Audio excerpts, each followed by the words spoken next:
On va maintenant regarder, on va faire un petit exercice de prospective avec Shi Wailang, il est directeur général adjoint de Huawei. Pourquoi adjoint d'ailleurs? Non, il n'y a que des directeurs ici, il n'y a pas d'adjoint. Hein. Donc je vais appeler ton chef pour accélérer le process. Non, je plaisante. Shi, je suis ravi de vous accueillir. Moi, je connais Huawei depuis plus de 12 ou 13 ans, la première fois où je suis allé à Shenzhen. Et j'ai été bluffé par votre capacité à innover, à vous développer. Et vous êtes un des rares équipementiers aujourd'hui qui poursuit une croissance saine. Et je suis très heureux de t'accueillir. Et je te donne la machine magique.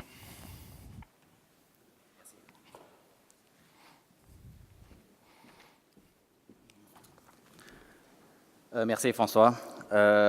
Pour répondre à votre question, je pense le rôle n'est pas important. Le plus important, je pense, c'est la responsabilité. C'est comme IDAT, je pense, toute l'équipe travaille très bien pour établir ce forum pour 40 anniversaire. Donc, je félicite encore pour cet anniversaire. Oui.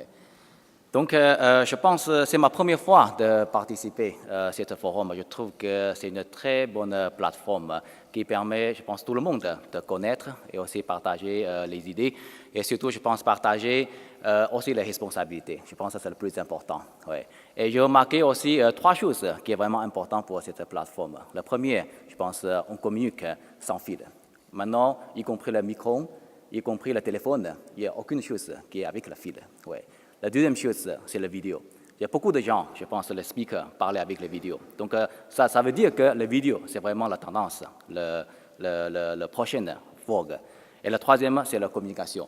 Quoi que ce soit, la technologie évolue ou développe. Je pense que la base de l'humanité, c'est la communication. Toutes les technologies doivent développer, c'est pour cette base. Ce n'est pas pour juste faire la technologie ou faire chiffre d'affaires. Donc, je pense que cette plateforme, en tant que directeur général adjoint de Huawei, moi, je vais toujours contribuer pour ça. Ouais. Donc, mesdames, messieurs et chers amis, je souhaite vous parler aujourd'hui d'un monde de demain, un nouveau monde intelligent. Et cette conférence s'appelle Future de Summit. Donc, parlons de futur. Parce que le futur, il n'y a pas de tort. Donc, je ne m'inquiète pas. Chez Huawei, nous sommes confiants et engagés de parler l'avenir dans un monde qui aura 3 caractéristiques. Tout d'abord, nous aurons une société où la technologie anticipe et détecte nos sentiments, nos humeurs, notre feeling. Les objets auront la capacité de ressentir. Deuxièmement, la société du tout connecté entre les machines et les machines et les humaines. Troisièmement, une société de tout connecté intelligent, ultra-connectivité.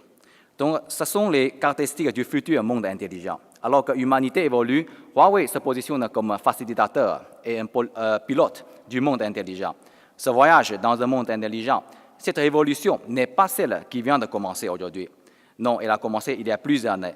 De nombreuses années d'exploration et d'innovation technologique sont conduites à ce développement.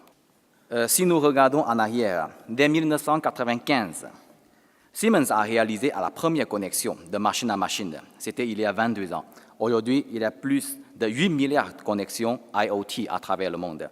Dès 1999, Video Network au Royaume-Uni a lancé le premier service de IPTV. C'était il y a 18 ans. Aujourd'hui, plus de 150 millions de foyers ont des services de IPTV. La première vidéo mobile a été lancée par Docomo en 2001, il y a 16 ans. Aujourd'hui, il y a plus de 2 milliards d'abonnés à des vidéos mobiles dans le monde entier. Amazon a proposé des premiers services de cloud computing aux entreprises en 2006 et il y a seulement 11 ans. Aujourd'hui, tous les types de services de cloud computing sont utilisés par plus de 40 millions d'entreprises. Ces tendances sont les principaux moteurs de la prochaine vague de croissance. Avec une telle accumulation massive de données, une expérience client qui se conduit au fil des années. Nous sommes convaincus qu'une nouvelle croissance est devant nous. Et sur ce chemin vers un monde intelligent, comment les entreprises peuvent-elles se saisir des opportunités que cela représente? Donc chez nous, nous y travaillons tous les jours et nous espérons apporter notre contribution. Comment? Nous pensons que la réponse centrale consiste pour les entreprises à devenir des entreprises numériques. Toutes les organisations doivent devenir des organisations numériques, y compris les entreprises de toute taille, les organismes gouvernementaux et les ONG. Que signifie une organisation numérique? notre définition et l'objectif doivent être clairs en 5 critères. Tout d'abord, une organisation numérique doit fournir à ses employés, partenaires et clients une expérience, ce que l'on appelle ROADS. Permettez-moi de traduire cet acronyme. Real-time, technologie en temps réel, en demande, technologie à la demande.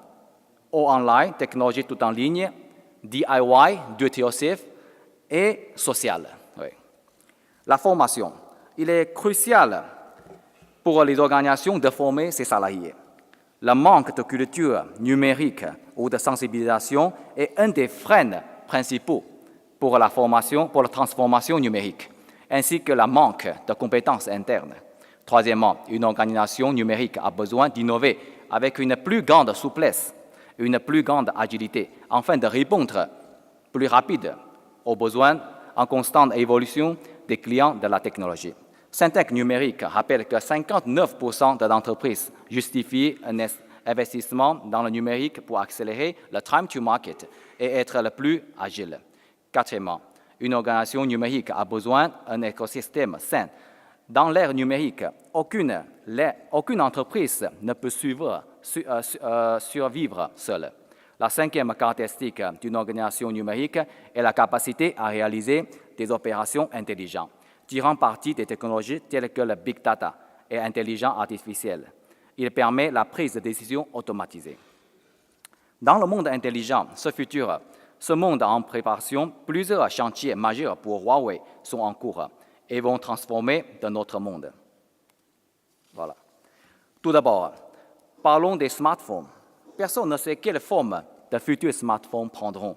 Mais nous savons une chose, ils vont évoluer d'assistants personnels à des assistants intelligents.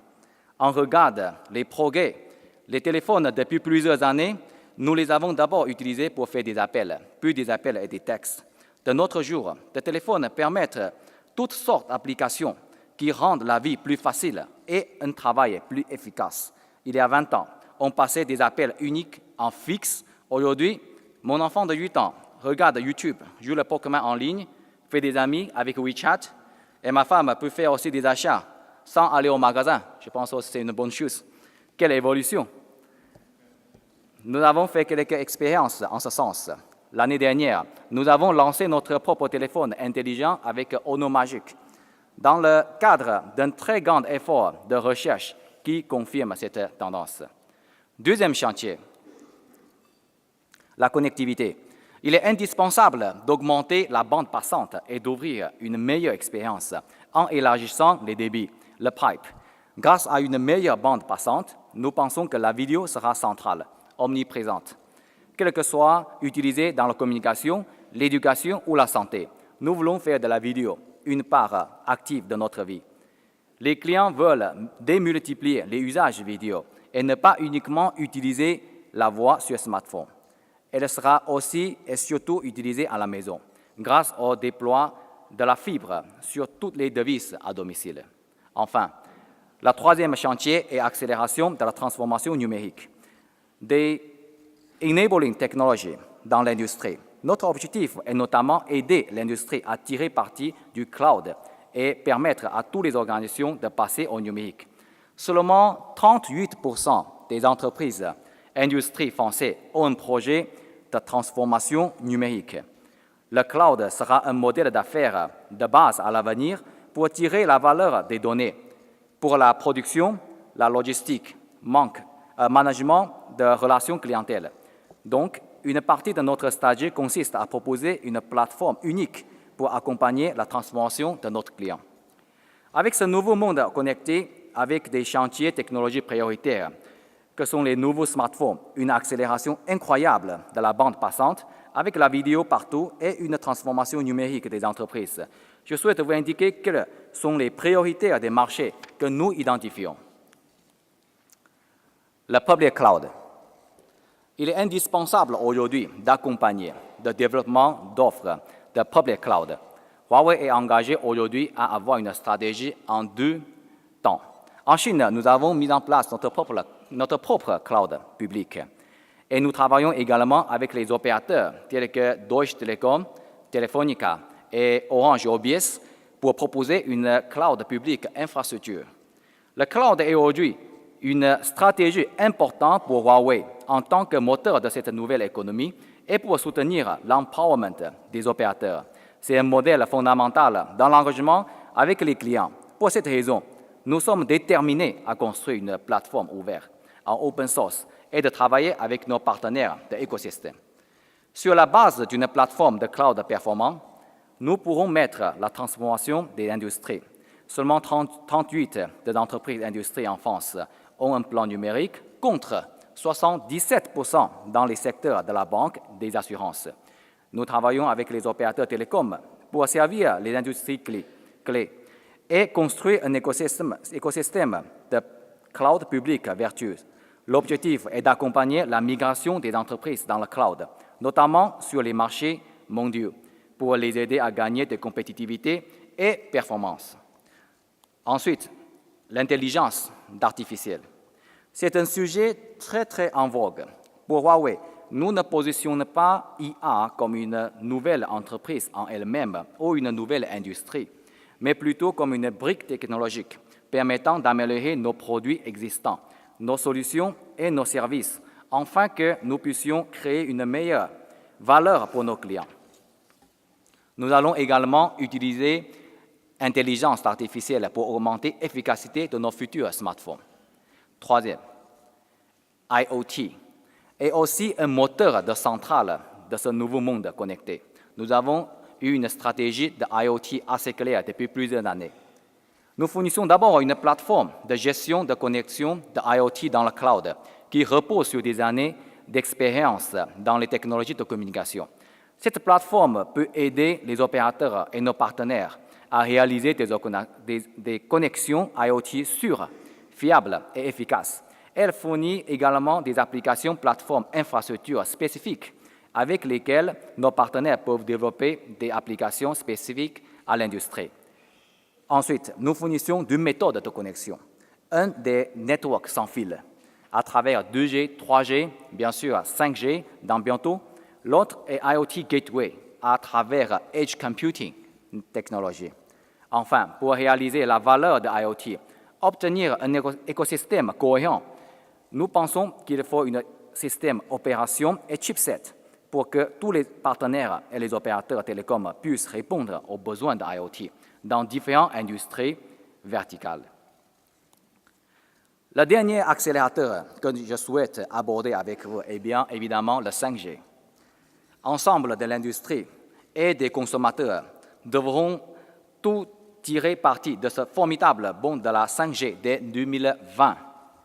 Il y a un travail de développement industriel et de standardisation en cours, mais on peut proposer 4 priorités pour que la 5G soit un succès. Première, expérience de utilisateur est un cœur de notre préoccupation. Il faut une amélioration significative et qualitative par rapport à la 4G, sinon il n'y a pas de sens. 2. Pour l'industrie, il faut que la promesse technologique soit aussi au rendez-vous, notamment pour les communications critiques avec une latence très faible et les connexions M2M. Ce sera une des clés de la transformation numérique et l'industrie. 3. Les modèles économiques vont aussi changer. Il va falloir réinventer de nouvelles tarifications, de nouveaux modèles d'offres pour bénéficier des fonctionnalités de 5G. Je pense que PSA a fait un très bon exemple pour la mobilité de voitures.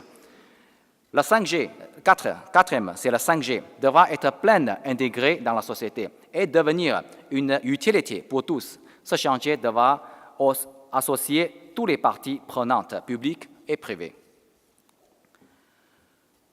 Alors, dans le nouveau modèle de développement, Huawei a déjà investi à recherche et développement plus de 45 milliards de dollars depuis plus de 10 ans. Dans l'avenir, nous prévoyons investir encore plus de 10 milliards US dollars en recherche et développement par an. Et je suis très fier de voir en France nous contribuer avec recherche à préparer la 5G, préparer la smartphone de demain et encore des objets connectés du futur. Pour préparer ce monde intelligent, Huawei est très heureux de s'engager comme un facilitateur et un pilote auprès de ses clients. Ensemble, parlons ce futur. Je vous remercie.